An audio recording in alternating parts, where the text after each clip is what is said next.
All right, Kevin, this is for Friday, April 12th. You see a Canadian dollar chart here. I've closed and reopened CQG, and it's not showing today's activity for some stupid reason. But I can see that we got down to this formation roughly today, which was at 74.75. I see a 76 low, modest bounce into the close. That same formation is 74.76 tomorrow, and that trend line is 74, just call it 67. So that's our area above which I'm going to call this just a stable market. You've got a bit of a sell-off in crude today, and you have an even bigger sell-off in the Canadian dollar. So I think you and I both talked 74.67. That's our downside pivot point. And in fact, well, I hate to jump on both sides of this market, but if we close below 74.67, I think we could actually reverse on a failed meaningful buy signal that did not play out. You also have a buy signal above this formation here, and let's see, where was that today? 74.89. So we closed below the channel and we closed below the speed line at 99. On Friday, that speed line is at 95.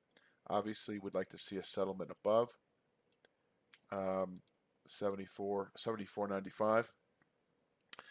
So we're kind of in this big test here. Already a failed buy signal, and then we know for sure it is with a settlement today below 74.67.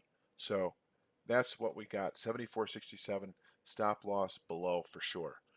And crude, it's a bit of a mixed bag. Crude should test 62.10. Let me take a look at that. Actually, I'm just going to pull up the newsletter itself because it's actually more effective. Where the hell are you? Here we are. Crude. All right, we got a bit of a sell-off today below 63.98 in the May contract. 62.10 is expected, say over the next couple of days, possibly today. 62.10 this formation. Now this can absorb selling, through April and through May, and above which we do actually remain pretty bullish in this market. So, right now it's backing off, but it still remains bullish. If we close today, the week itself, below 62.10, that does not look good. By that point, I'm sure crude would have broke that 74.67 level anyway. So we want to see the market in crude settle above 63.98 today. That would be helpful, and 65.74 would be really helpful. So that's crude. Anyway, there we have it.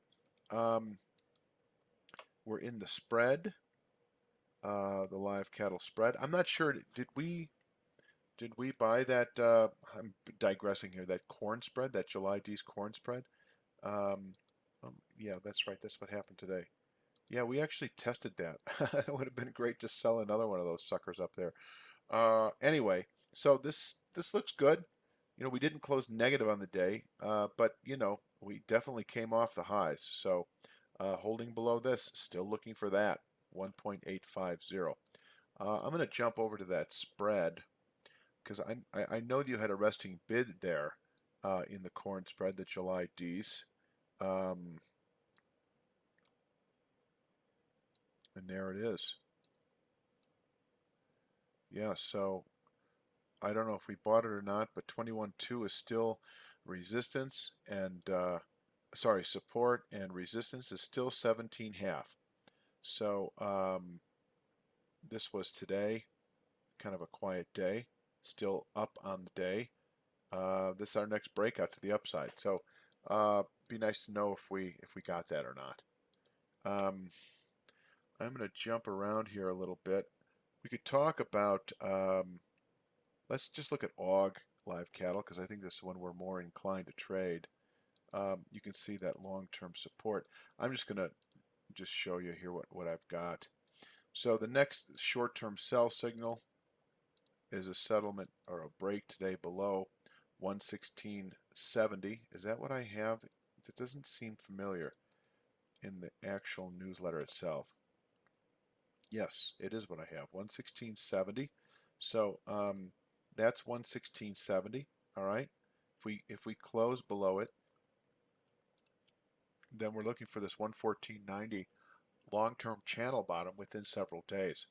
But other than that, above 116.70, we're actually kind of in a two-sided framework, and I really want to see the market settle today above 118.35. You got a 118.22 high settlement, so above 35 would be kind of a double buy signal, and I think we should then push into that 121 handle, next week. So this is our range. These are our buy and sell signals for the next several days. Inside of it, it's very two-sided. So closing below 116.70, I'm not crazy about selling it because, we're just merely approaching long-term support. But I would be in favor of buying a settlement today above 118.35.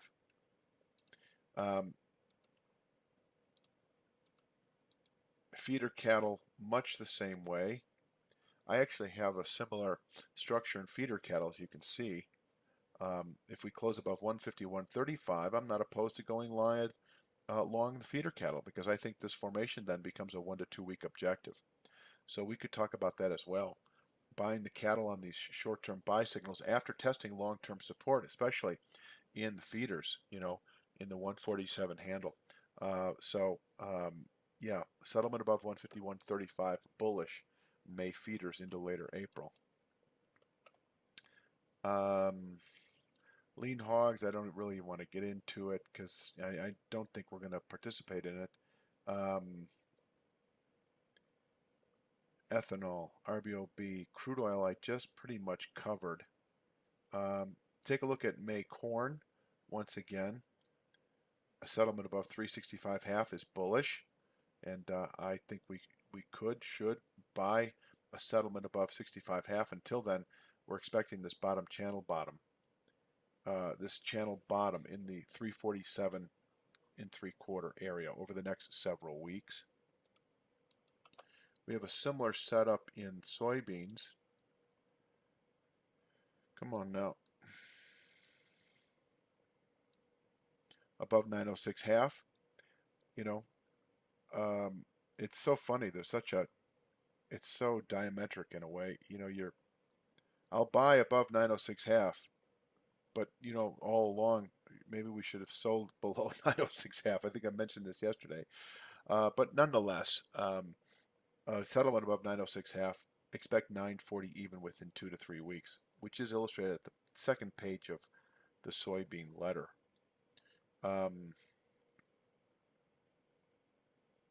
Take a look at wheat.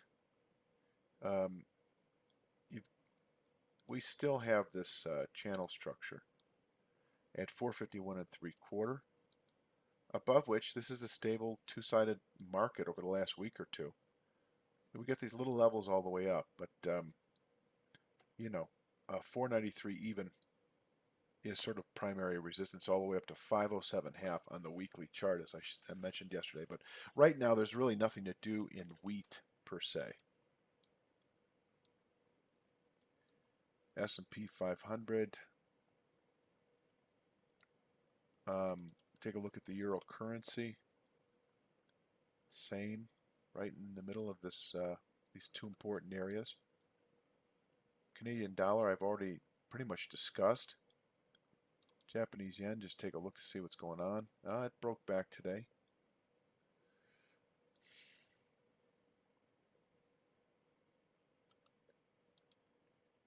British pound.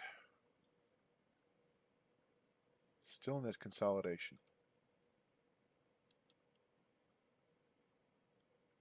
US dollar. A little stronger. Same old big support down here in the upper 94, low 95 handles. You've got some resistance here, but as I've been mentioning, the upper 90s are likely holding above the mid 90s over the next month or two. Gold. Broke back. Look at that. Came within, 13, 14, and that was at 15, 15, 16, 15? Oh, 15, 15. Interesting. Now it's at 17.5.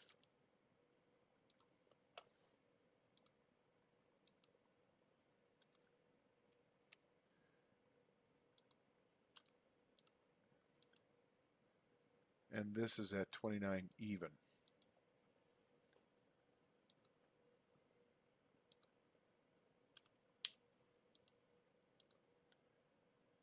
So, ran back up to the channel bottom and broke back. I wouldn't buy this right now. It's just, how many times can it test it?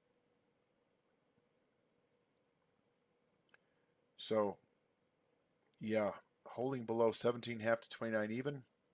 Still looking for the 1260s with a downward pivot point, if you will, below 1287.5.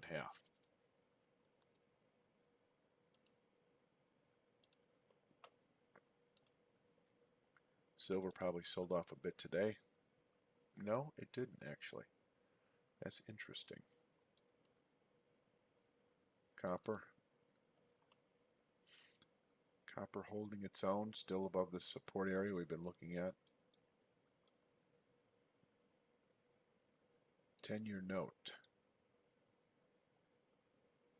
Still a 13 low for the week with 0608 being our big support, above which bullish into May. NASDAQ. Still, this is the daily chart. Still, I knew that was an old chart. I don't know what it did today, but you know, CQG goes into this updating cycle. I don't know what time it is, but they take the day away. You don't see what happened that particular day until later. Same with sugar here, 1311. This is a weekly chart. Cocoa. Breaking back. Here's support above which expecting the 2517 area. Take a look at cotton and coffee. Cotton support. Got up close this week. We may close negative on the week. If we, this area is our support all week, 7504. Climbs to 75.71 next week. So if we closed below it on a weekly basis, that should send the market south into May trade. So we'll talk about that if that happens. As I mentioned in cotton, we're either selling the upper 79 area or a settlement below 7504 channel structure, which rises next week to 75. Oh, I'm sorry, 76. Wait, 75.71. And take a look at some spreads. We did already look at the corn spread. Talked about that already. That's July Dece as well. Just close that out. There's May, July. Still looks like a 5-minute bar chart. You know, there's nothing to do until we get up in here. We could talk about that at that time, you know. Dece March. Its support is down here, but it still has that lack of fluid look, like a lack of fluidity. It's robotic. I guess that's the way I would put it. But right here, I still like this channel structure. This is a good support area. Goes back to last summer. Can we get up here? Sure, why not? We've got some hurdles on the way up, but you know, it's about I don't know, 12-cent move perhaps overall. Corn spreads, wheat spread. July Dece. Oh, nice little rally here. This is the daily. Here's our resistance. I imagine that other one held, right? Yeah. Oh, look at this. So this is negative 14.4. Negative 14 point, or negative 4.4. And this is negative 10.2. So it's interesting. I wouldn't call this a sell signal yet, but it's close for the May-July spread, which looks, I don't know what happened here exactly with regard to why this one rallied so much, but it is approaching resistance. You've got a range of resistance between 23.3 and 22.5. negative 23.3 and 22.5.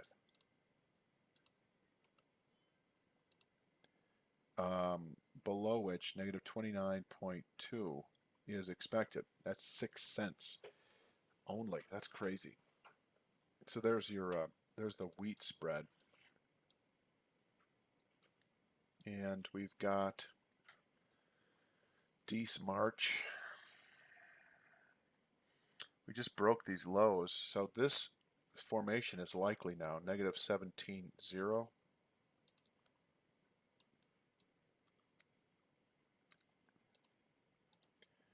I would expect this. I mean, just because of the lack of fluidity here, this, I'll call it the robotic chart, we broke this negative 14.0. So I think this 3-cent move to the downside on the spread is likely.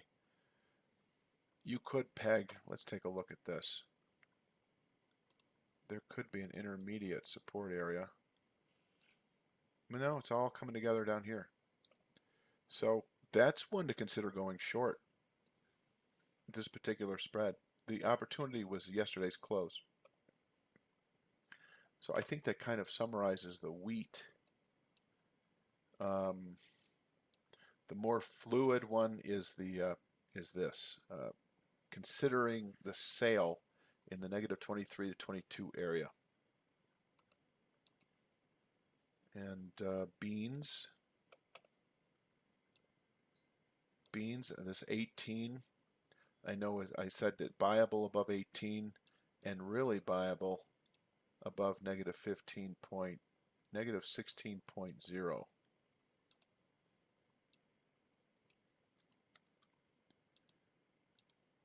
Uh, 18 is the series of lows. So that's our ceiling. Negative 18, negative 16, a range. And then selling a settlement below this formation. So, and I'm not opposed to that either, by the way. So we'll keep an eye on these. There's nothing to do this very moment unless we sell 18s on the way up. Let me move on to the next, see what we got here. Live cattle. We're familiar with this one already. That's actually negative 3.50. So that's working out. Been testing us, obviously. This one held today. Still negative 1.225. And if we break it, then we're expecting the negative 1.825. So I don't know what your feelings are on this October spread. We are testing support right now. Are you comfortable buying it here? It keeps testing it. I can say this much. If we settle below it, is it worth a 60-cent move to the downside? You know, maybe not. I don't know. Obviously, we would probably put more than one contract on.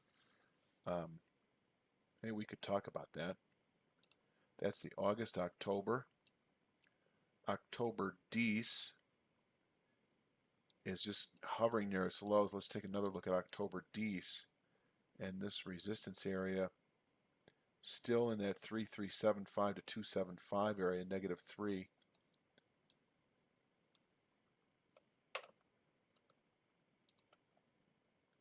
And lean hogs. Okay. This is that channel structure. It's not coming in right now. Still not coming in. Bear with me.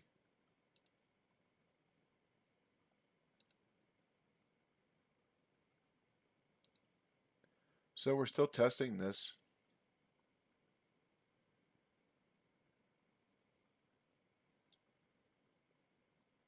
It's still negative 3.100, negative 3.100, still there. And this is still 0.775. And this is still in that 367. So this is all still valid. We talked about this before. I'm more comfortable buying this lower area than I am this 3.1. But we can talk about whether you wanted to pursue that or not. You know, it is a volatile, the spread itself is volatile. No two ways about it. Look at this, August, October. What do you think about this? Negative 750. I'm sorry, 7.425.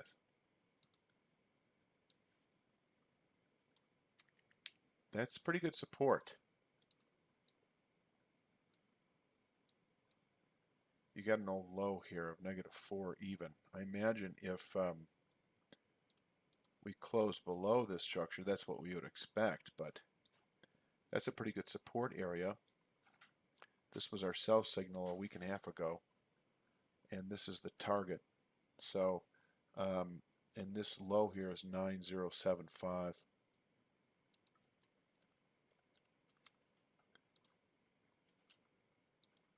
And that, so we can talk about if we want to bid on that August-October lean hog spread.